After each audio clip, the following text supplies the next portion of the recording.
I spent 10 years in the Navy, and I went home after the war, and I said, that's it, I'm going to settle down and, you know, get my marriage, all that.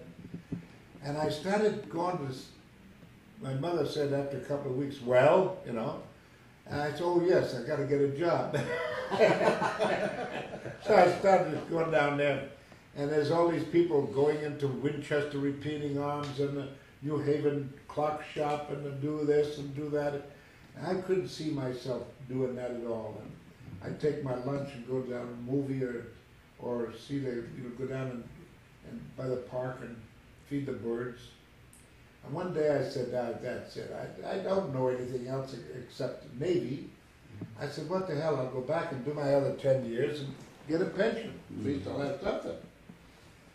And I went home one day and I was just about ready to tell my mom, Mom, I'm leaving.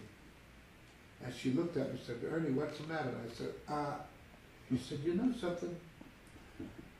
Have you ever thought of becoming an actor? She says, you always like to make a damn fool of yourself in front of people. Why don't you give it a try? At least you can make money from it. And there was this light up there, and I looked up and I saw this light, and I said, Mom, that's what I'm going to be. Yeah. And 10 years later, Grace Kelly's handed me that thing. Yeah. Oh, Yeah. yes. 10 years later, I mean, it's Tell me impossible. about your first audition, though. Your audition. Your first audition. Oh, the first audition. I went up to looking for a job, and they said they're going to shoot a picture, and maybe they're casting over there. So, okay, I'll go up there. So I went up there, knocked on the door, and I walked in, and there's this big old gal sitting there. I said, yes. I said, I understand they're shooting a picture. I said, yes. I said, do you think there'd be a part for me? Just a minute. So out comes this fellow with a big accent, and he said, yeah. He said, you come tomorrow. He says, I give you a screen test. Well, God almighty, screen test. Man, I was walking 10 feet off the ground. Oh my God, just a screen test, wow.